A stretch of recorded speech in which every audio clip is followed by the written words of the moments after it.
اللہ رب العزت کریم ہے، انہوں نے رمضان مبارک میں ایک رات بنائی جس کو لیلۃ القدر کہتے ہیں، اس کی تلاش کے لیے اعتکاف میں بیٹھا جاتا ہے۔ لیکن اگر کوئی بندہ چاہے کہ مجھے رمضان مبارک میں لیلۃ القدر میں عبادت کا ثواب ملے تو اس کو پانا بڑا آسان ہے، اس کو پانا بہت آسان ہے۔ یہ عجیب سا نقطہ ہے، اور پتہ نہیں کتنی مشائخ کی صحبتوں کے بعد اللہ والوں سے یہ نقطہ ملا۔ تمنا ہر بندے کے دل میں ہوتی ہے کہ لیلۃ القدر کی عبادت کا ثواب ملے، ہم کیسے حاصل کر سکتے ہیں؟ وہ نقطہ سن لیجیے، پکا ہوگا۔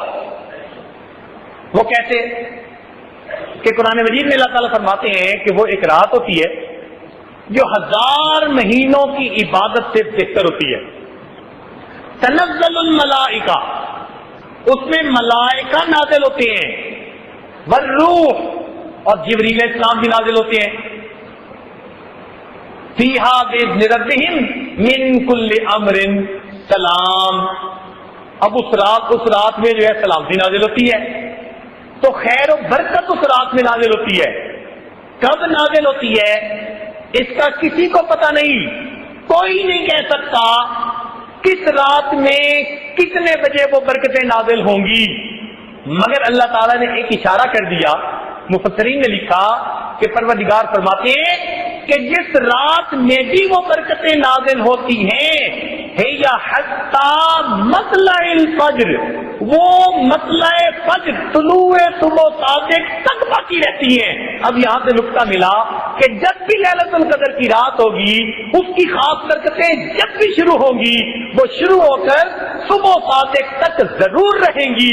لہذا ہم جیسے کمزور مومن جو ساری رات عبادت نہیں کر سکتے، اگر ہم روزہ رکھنے کے لیے سحری میں اٹھتے ہیں اور اس وقت ہم آخری لمحات میں چند نفل تہجد کے پڑھ لیتے ہیں، یقیناً ہمیں لیلۃ القدر کی عبادت کا ثواب مل جائے گا۔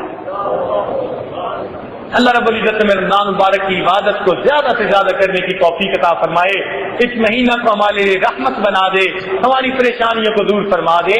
وآخر دعوانا ان الحمد للہ رب العالمین۔